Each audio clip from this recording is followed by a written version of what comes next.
And we return everyone once more in Legends of Runeterra, ready to face off against the swole squirrel. Continuing its repetitious motions, the large creature seemed to be attempting to become incredibly swole.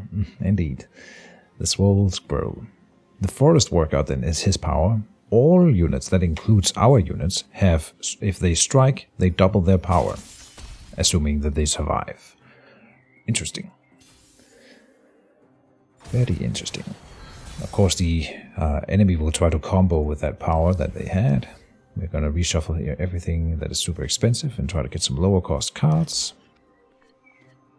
We need more units in the deck, by the way. Flex his pecs.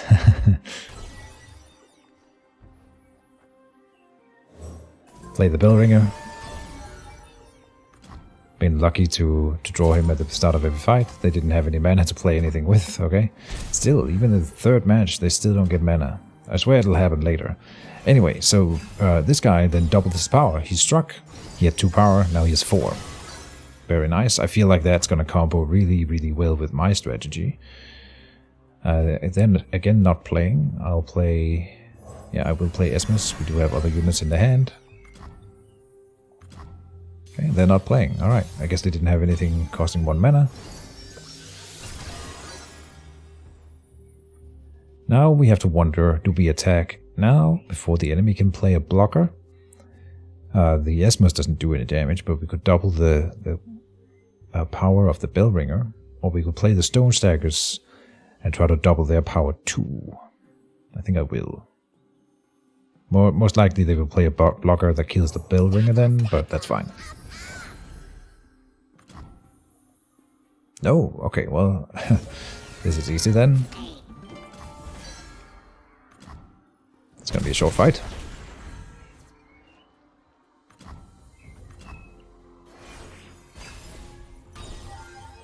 Did you get elusive?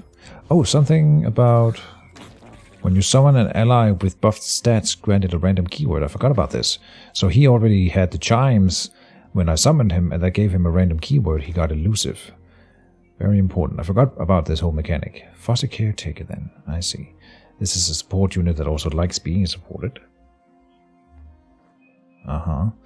We play Bard for the first time. He's been buffed already, so he should get a keyword here. Indeed, he got elusive. Okay, we have lethal. I mean, we already had lethal, but we have very lethal. Yeah, we're just gonna double down on that.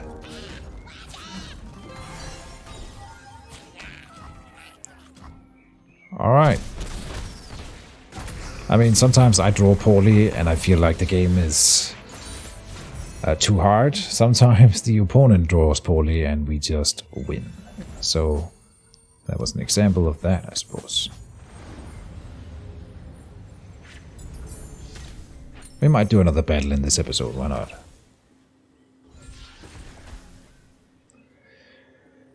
So, add 2 copies of a card to your deck. We can get the Spell Thief. Manifest an enemy spell played this game. Oh. Interesting. And then we also get a Poro Snack. Summon a random 1-cost Poro when we play this spell. Sunk cost. Place a unit or landmark into its deck. And it has Battle Banner. Give allies +1/1 this round.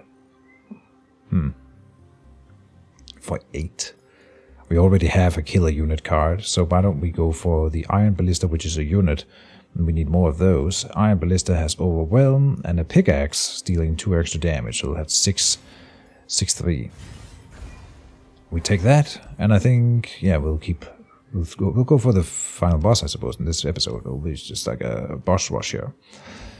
Smooth Soloist. You can also see here that this one's blue and this one's green, indicating that this one's probably better.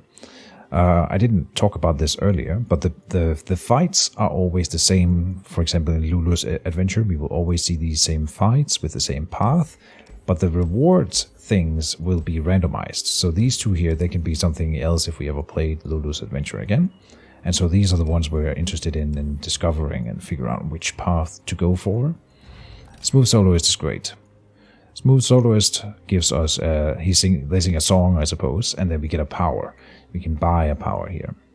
We have 300 money right now, and this one over here costs 400, so we can't get that, but one of these. Battlefield Training. Round start grant the weakest ally plus 1/1, comboing with Bard. Slow but steady says when you play a slow spell, copy it onto the same target, basically playing it twice. Which sounds amazing if we had any slow spells. I think this is one. This is a burst spell. Now this one here is this is a fast spell. Okay. Yeah, we do not have a slow spell. Then the champions usually have a spell, but this one's a burst. And this one has a slow spell. Okay, so we could get the Soraka spell twice as the only one. And it just fully heals damage allies twice. It would create 2 Sorakas in the deck when we play then, meaning we could build more Sorakas, but nah. We're gonna get the Battlefield Training, purchase that, and then move on. Here's another shop. In the shops we buy cards. The Atrocity. Kill an ally to deal damage equal to its power to anything. And the way we can boost our power, honestly, that could be really powerful. Get Excited here says to play, discard 1, deal 3 to anything, heal your nexus equal to my cost, and then the Gift Giver. When I'm summoned, create a gem in hand. A gem being a little thing here, heal an ally, 5/1, and grant it +1 attack. Honestly, that's not terrible. I'll just take 1, so we have 1 more unit. We could afford another, but I think we don't want to flood the deck. No. And that's the final thing before the boss. Let's just dive in and play against Lulu here. Oh, and they have a little dialogue thing. Bard observes in silence as the young Yordle, just beyond the tree line, spins in circles, singing at the top of her lungs. Her song is discordant, shrill, but he likes it all the same. As he comes closer, she notices him. Whoa, what the heck are you? I've never seen anything like you before. Bard inclines his head to one side, then the other, studying the Yordle. She mimics his movement, and when he chimes, she thrills and buzzes in a clumsy approximation. What you looking at? Do you think I look funny? Well, so do you. Lulu skips in happy circles, making faces and singing, loudly on and off-key, to herself. Alright. Let's murder her.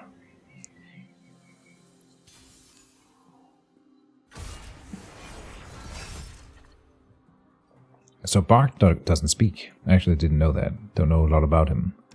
Never played him in League of Legends either. Oh, this is a nice little ramp. I like your funny face. Alright, Lulu. It looks like you're saying, ooh, oh. Alright, I'll get you for that.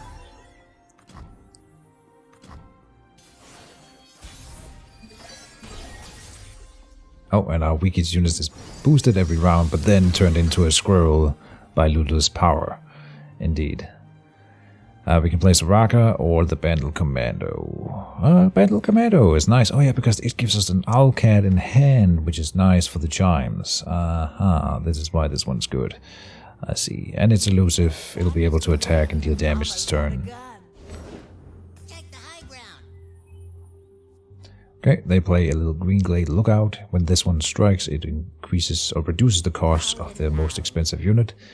We won't attack with the squirrel. Just the Bandle Commando, just like that. It turns back into the Bellringer, but then back into the squirrel. Oh, and then it gets boosted. Oh, I wonder how that's going to play out.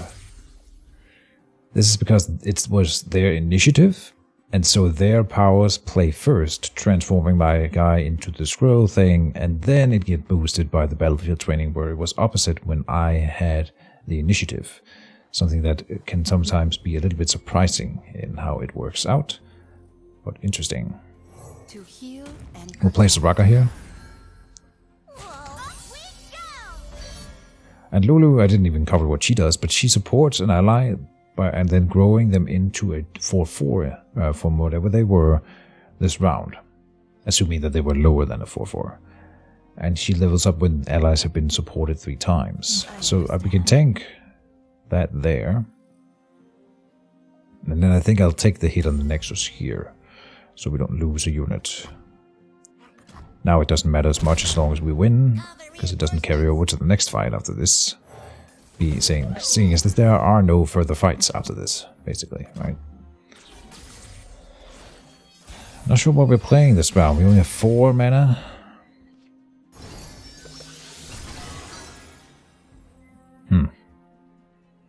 So we can only do that spell, which means we're probably just attacking here. Oh, Soraka got a elusive as well. Very nice. So she's going to heal herself, and then... Not sure if we are attacking with the Owlcat here. Or we could, and then give it astral protection for so that it survives the counter-strike probably from Lulu. That way we get to deal damage to Lulu, which would be nice. Yes. Yeah. Keep it alive, just like that. Also means we can heal it in further rounds, right? Patrol 1, Patrol 2, Patrol 3.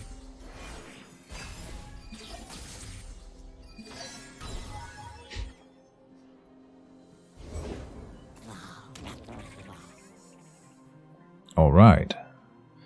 This is starting to look a little bit scary. That's a lot of support stuff that they can do. And they get bonuses when supported and stuff like that. We could do Cosmic Binding to stun an enemy here.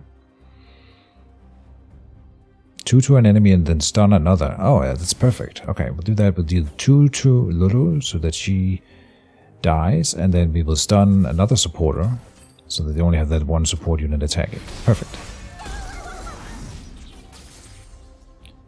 Oh, now we get to see. I'm not sure if I covered that already, but when we play this mode, whatever featured unit that we're up against, in this case Lulu the champion, we can see if the enemy has that card in their hand. We can see that they have a Lulu in hand, which is just like a little thing to give it some flavor. Kind of interesting. We can block that elusive unit there. This makes our guy survive over there, and then we trade these 2, keeping the squirrel.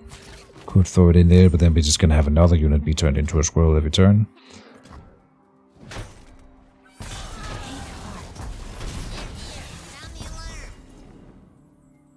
Okay, that's fine. I think we are still winning here.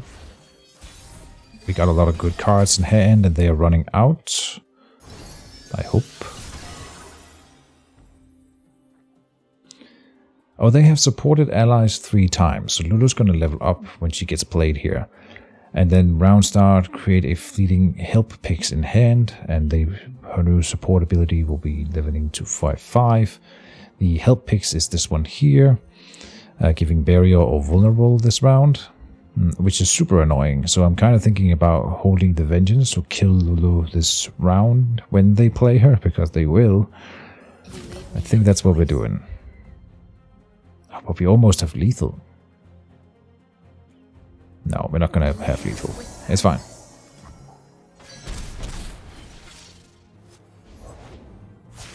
There's the Lulu.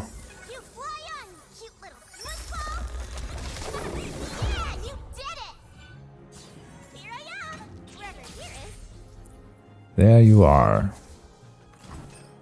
Now die. And they have another one. Oh, I didn't think that through.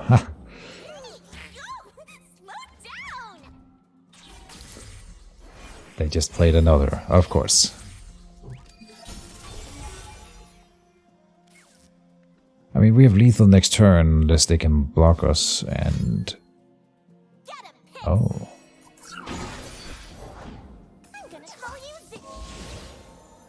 Let me see here. Oh, this guy has 3 chimes on him. Okay. Is that the play? We can also just kill the Lulu again. We can turn someone into a mini-T. Starlight Stag.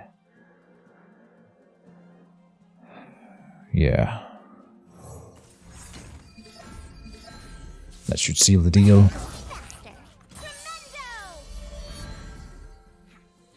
We are going to murder Lulu. Trade there. Oh, well, not trade. We're going to kill that unit. And then now we throw in the squirrel. No. How much damage are we taking? 6.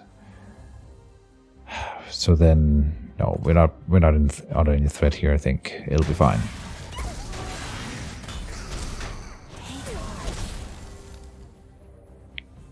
Good.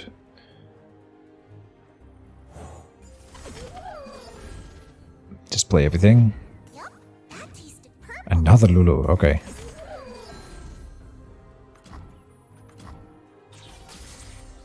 Time for the final blow.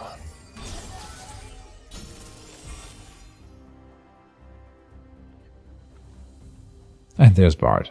Ironic when this happens to me way too often. In the final fight, I don't draw my featured champion. Just, what can you do, right? We won the game, who cares? Oh, we could have seen Bard's level up animation. But that will happen in the next adventure, for sure. It's gonna get tougher from here. More interesting. But you don't start with the epic fights, right? Indeed, they do. Did we even summon Bard at all during this entire adventure? I am not so sure. I don't think we did. Lord. Alright. Glorious.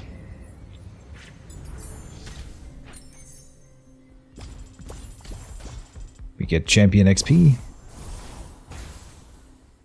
Adventure success.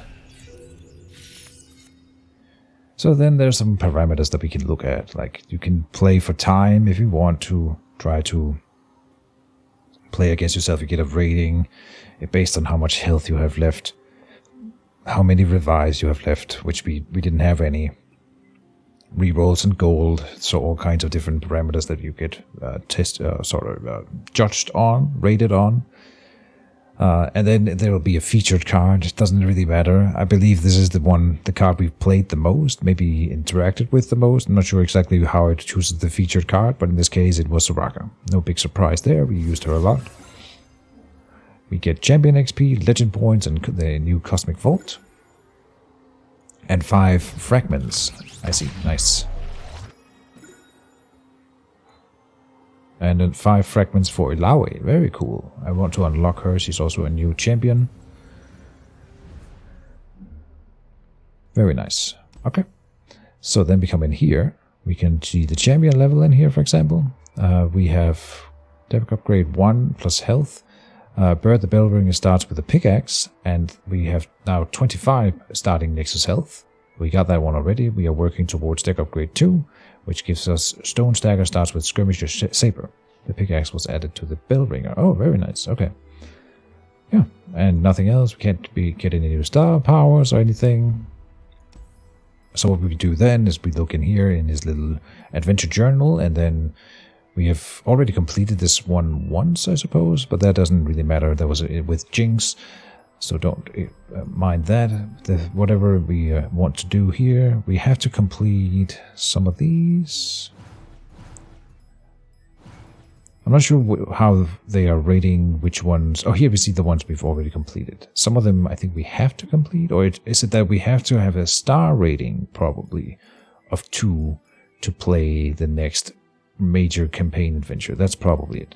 So now we can farm stars from the smaller other adventures. And that's going to be what we're going to be doing next time, I suppose. So thank you guys as always watching. I hope you enjoyed Bard's first adventure. More to come.